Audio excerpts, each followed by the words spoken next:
My mouth literally dropped. Also, why does everyone suck Kaz's dick? Maybe call her something other than an investment. What is he doing to my girl Nina? This is what I needed. Hey guys, sorry for the horrible camera angle. I'm like almost cut off, but welcome. I am going to be reading Six of Crows for the first time ever. I've never read it before. I know it is very, very hyped up, very well loved, has amazing reviews. I've never read the trilogy, so I am skipping the trilogy. Excuse you. I actually am doing a read along on my channel for this, so by the time you're seeing this video, I'm sure the read along is over, happening in December. So it is the beginning of December now. I've read not as much as I should have, let's say that. I am on chapter 4, which is an Inej chapter, which is amazing because I have really liked her chapters so well. I've only read one of her chapters so far, but I do like Inej. What are you doing? Attack me, Jesus. Not to book, Maeve, not to book. Anyways, before my dog rudely interrupted, I'm gonna give some quick thoughts for you guys right now, but I'm gonna do this vlog a little differently than my Midnight Sun reading vlog, for example. I wrapped up a lot of chapters in each clip, and I think for this I'm going to do small reactions to small parts of the book, since this is a very well-loved series in like fantasy world in general, the Grishaverse. I feel like that'll be fun because you can see my reaction to like each, you know, small detail, but they're gonna be really, you know, short, quick clips so that this video isn't forever long. But so far it's definitely interesting. I'm definitely intrigued and like captivated by the story and the characters and kind of what's going on. I will say this has a lot of politics in it, a lot of fantasy world politics, which I love. I love that so much. I just really have to pay attention to individual like words and context clues and stuff like that to really know what's going on. And so I think what I'm gonna do is look at some spark notes over the original trilogy just to catch myself up on anything in case I'm really not gonna know what's going on because of not reading the trilogy already. But yeah, a lot of information is being thrown at us and I'm just trying to keep up. I'm also a bit confused about Kaz and Inej because I'm pretty sure they end up together. I see their characters talked about all the time. So I'm gonna guess this is a very slow burn romance, or maybe it's enemies to lovers or something like that, because right now they have banter, but it's more like brother-sister banter. So it's kind of confusing me how they're gonna end up together if they have like this kind of almost annoying brother-sister like banter going on. So I'm really interested in keeping up with them and seeing where that goes. But yeah, not a lot to go on. I realize I'm just trying to like get used to the world and the politics and the characters right now. But it's definitely intriguing. I do like the whole Grisha like setup and scenario. I do like the world. I just need to really pay attention when I'm reading this book. And as most of you know, I have had a focus problem like basically all year while reading because of outside forces that we don't even need to talk about, we all know about. Also, real quick before I go, this was a nice surprise. I have Leigh Bardugo's signature in the front of this book. I'm pretty sure I got this at Books A Million. Yeah, I got this on sale for $8 at Books A Million, and it's signed. If you don't already know, I am giving away a set of Six of Crows and Crooked Kingdom. The giveaway winner will be in a pinned comment down below as well as in the description. All that information will be down below if you're wondering who won that giveaway. Okay, so I've read quite a bit of Six of Crows. I think I'm like 30% through it now. I just started part 2 last night and I'm really liking this. I just in general love the mood, the atmosphere, the world, the characters, the plot, like everything about it. I am like so I love it. I love it a lot. I really like villains, as most of you know. It's just a bunch of like bad misfits, morally gray, bad characters, yet they're probably gonna end up being like the anti-heroes, and they're all like different in their own ways, and the world is just so interesting, and I'm slowly falling in love with these characters. I'm sorry, but I'm supposed to believe all of these characters are like 17 years old. I think Wylan is like 16 years old. Kaz is talking about doing things in the stock market, taking out a mortgage to have the club, like putting taxes on people that use Fifth Harbor. Like, this all sounds really interesting, like for the world, and I'm understanding like the concept and the dynamic of it, but he is 17 years old. There's no way he would be doing these things. Some things he can't. Can you even be a part of the stock market if you're under 18 years old? You can't take out a mortgage if you're under 18 years old. There's no way you can you purchase a house? It's not like that's a problem or anything, but I just wanted to note that really quickly. And then I found out that Wyland was 16 years old, and I'm supposed to believe that these characters have been in trouble since they were like 13 or 14 years old. I get it's YA, so like that has to be the age, but like, I mean, come on. I was starting to worry that the only characters I really loved were Kaz and Inej. I'm starting to see how they are together. I mean, they still have this kind of like sister-brother bantering, but sometimes you'll be in one of their point of views and they're talking about the other person. It's almost like really quick, like it's barely even there, but like you notice it and it's like, wonder what that means, wonder what's going on there. But then I met Nina, and I really like Nina. She's a Grisha, she's a heartrender, and I just love that we have a Grisha in the Crows group.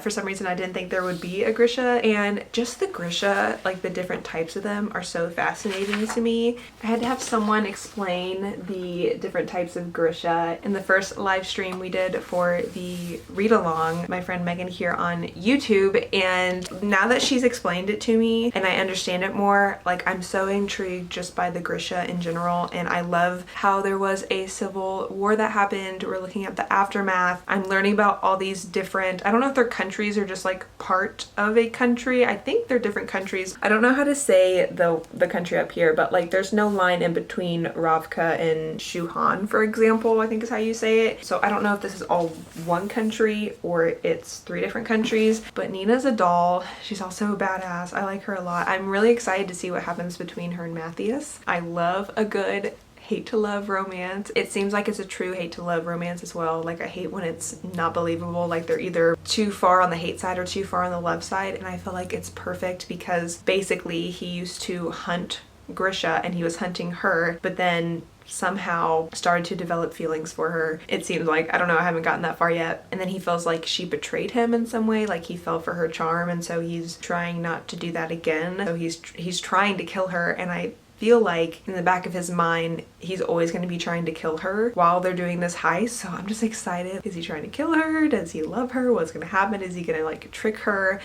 Poor Nina and her heart, like I feel for her. And yeah, I'm really excited to see what happens between the 2 couples. I'm invested in everything about this book, but the 2 relationships I think is what is really keeping me going. I just find it so intriguing, and yeah, I'm really liking the whole politics of the world. I know I said I wouldn't have long clips. I can't help it. I sat down twice and just read so much and just kept going, and it's really good. It's definitely living up to the hype right now, and I'm starting to get super invested, so I totally get it. I didn't think this would be something I would be super into, to be honest. I thought the world would be kind of overhyped for me, and I'm like here for it.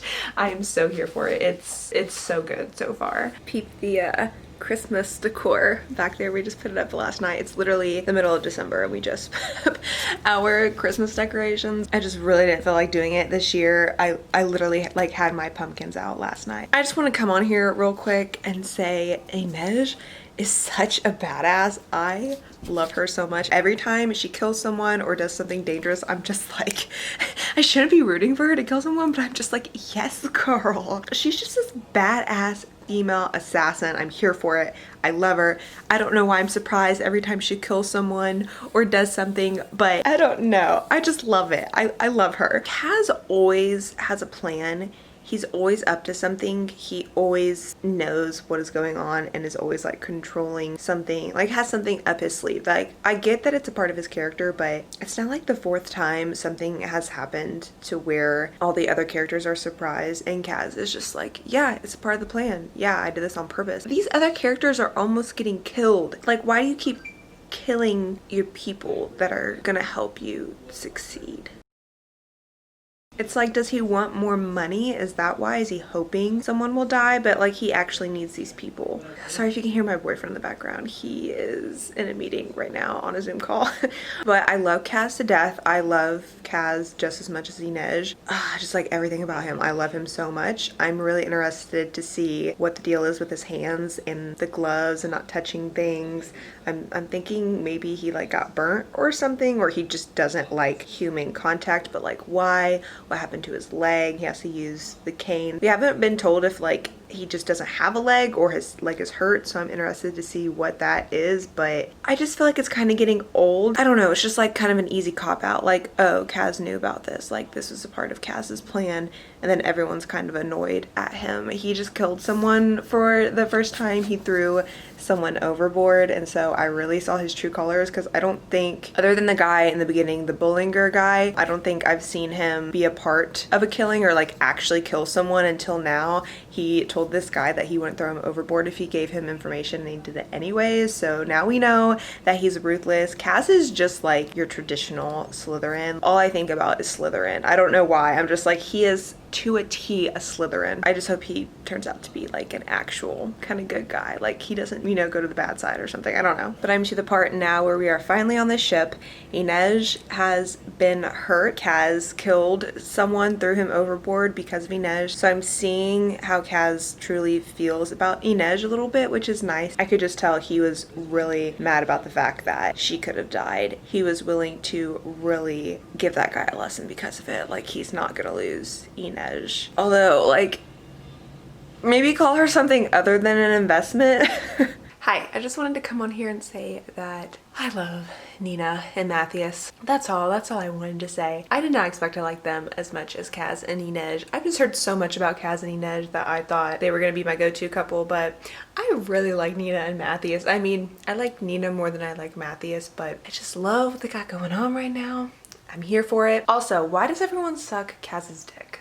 Everyone talks about Kaz all the time, and they talk about like, oh, he trusts me, he doesn't trust them, he's got this up his sleeve, I'm waiting for him to tell me to do this. Like, I know he's like the leader of the dregs, but holy shit, they kind of suck his dick. Also, for me to be more into Kaz and Inej's relationship, I need just a little more from Kaz. Just a little more. Is Jesper gay? I feel like I just read a little hint to him being gay, but I also don't want to jump to conclusions and just assume. But he told Wylan that he was cute. You're cuter when you're smart. He also said something earlier in the book where I didn't think he was flirting with Kaz, but I was like, okay, you got a little crush on Kaz there, Jesper?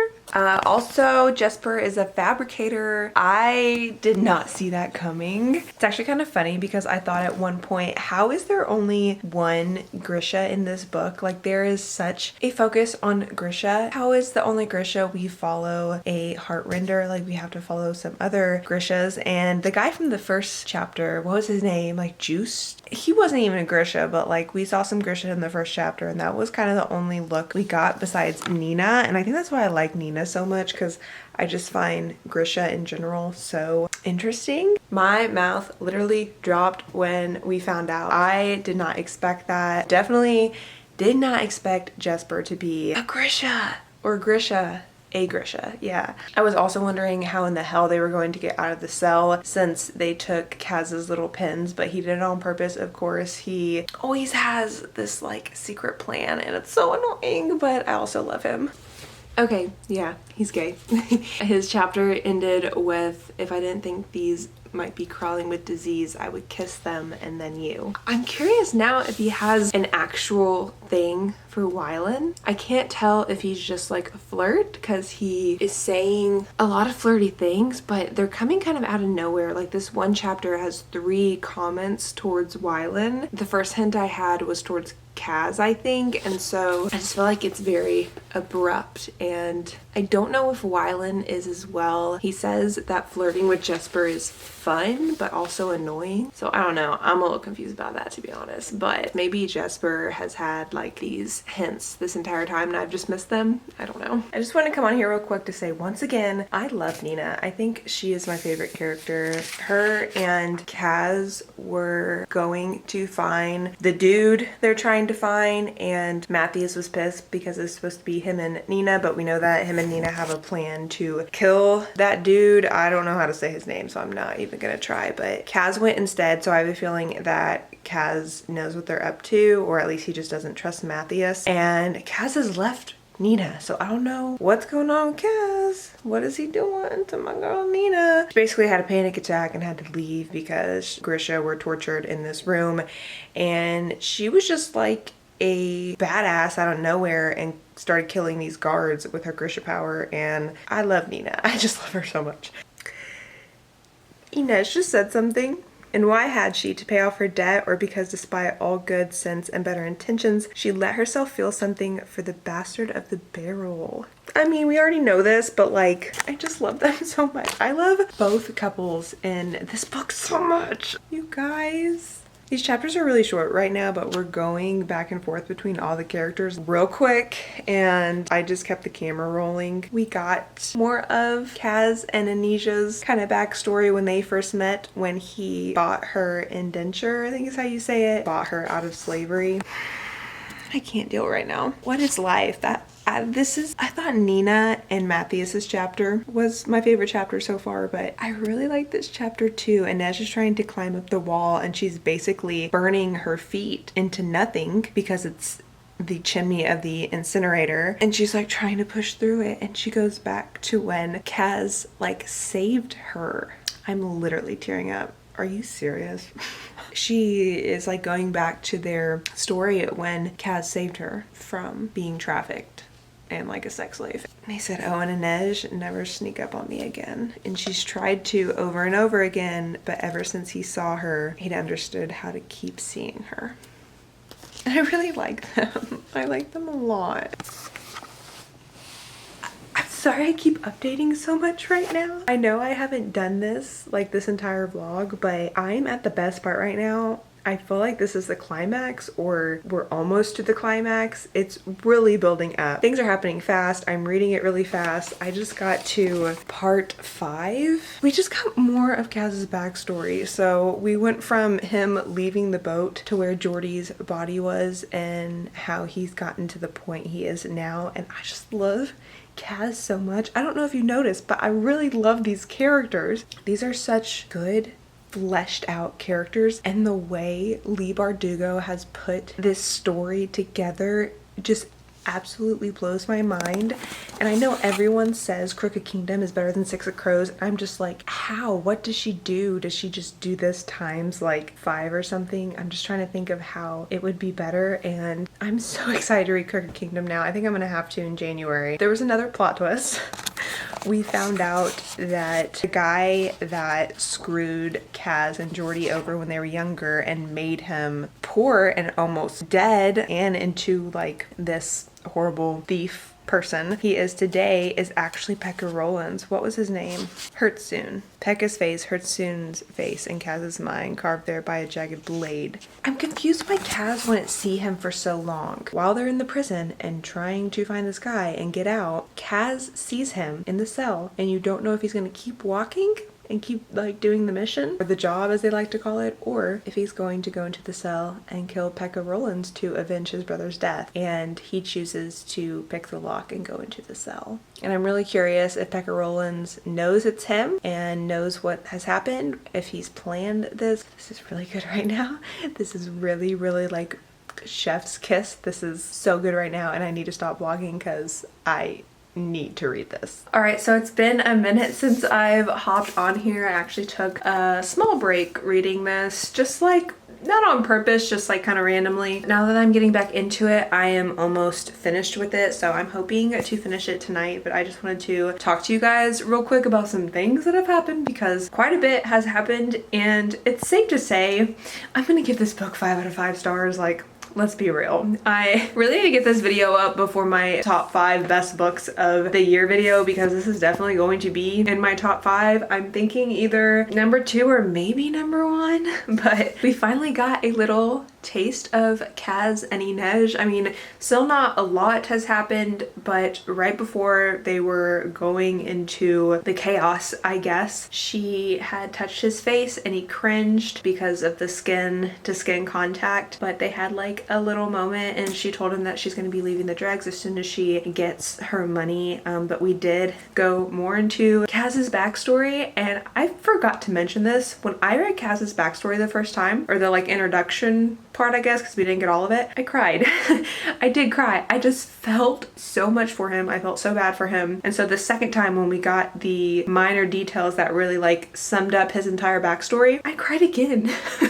Like, not even just tearing up, I legit cried. I really do like his character. I still like Nina more than him, and even Inej a little more than him, but yeah, this book has made me cry twice. That's pretty crazy, actually. I feel like the most predictable thing to do in this story is to create 3 couples out of the 6 characters, and that's exactly what Leigh Bardugo did, yet I didn't expect it, and I actually really like it. I guess I just assumed, since the other 2 characters were boys, I just, you know, just didn't think they were gonna be gay for each other, so I just didn't expect the 3 couples, and I actually really like it. I like keeping up with 3 different couples, and I feel like in any other book I wouldn't really be about that. I would probably feel like it's too much to keep up with, but obviously not too much is happening within the relationships because there's so much focus on other things. But can we talk about what Matthias did? I'd really like to know if anyone actually believed Matthias was going to betray her. I know a lot of people hate Matthias. I don't dislike him yet. I find his backstory really interesting, and just everything about him really interesting, and I just love Nina so much that I can't hate him. But we find out that whenever Nina is trying to trick Brum to take her to the guy that I can't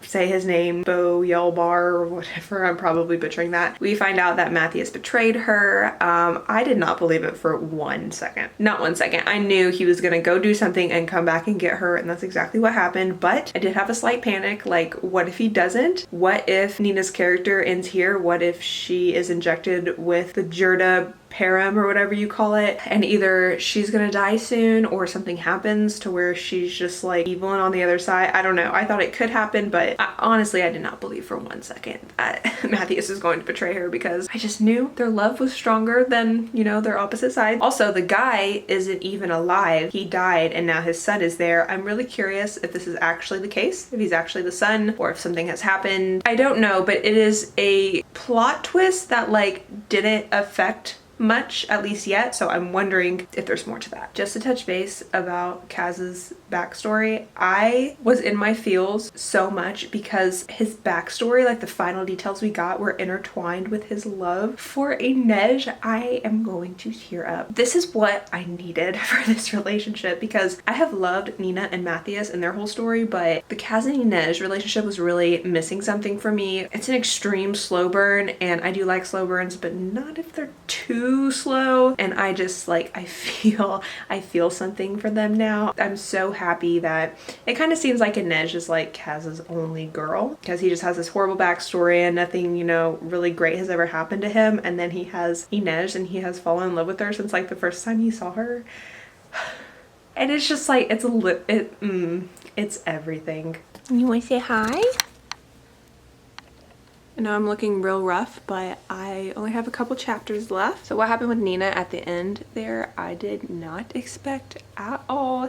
I did not think Nina nor Jesper nor any Grisha we saw in this book would take the drug and do that and do it in order to get out. I did think at the time they were getting out way too easily. I did not expect Nina to take the drug, and now we're waiting to see what's happening with her. Kaz and Inej on the ship, what did he say? He was like, I ...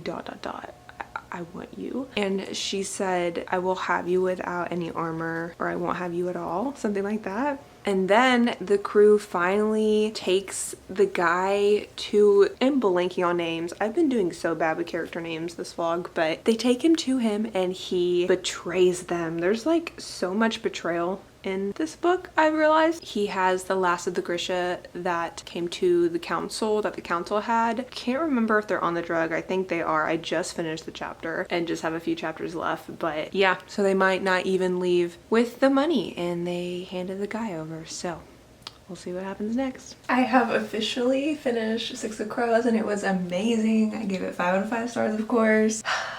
So The guy that I just can't say his name for the life of me tried to kill his son and Nina, but his son, Wylan, was actually the shoe boy, the scientist son. Kaz, of course, had him and Nina taken to a hiding place in Ketterdam. I just yawned, but something very tragic happened. Inej was taken. They found Kaz's weakness. So now this next book is going to be a heist to get the Wraith back, and unfortunately I did see this coming. It doesn't diminish like how good this book is. Normally I would hate predicting things, but I'm like totally fine with predicting this book because it was just so amazing. I kept thinking to myself, how could the next book be better than this one, because it's just so good. And I thought, well, they have to do another heist. Who would they be going to get? And I thought it has to be one of the crew members. Well, the most predictable thing is one of the girls being taken because they have both been in slavery, and that is a very big theme to this book. And of course, Inej has a bigger connection to slavery than Nina, so not surprised at all that Inej was taken and is being held against her will because that's kind of like her thing. And so Kaz says that he knows that he can never be with her, so at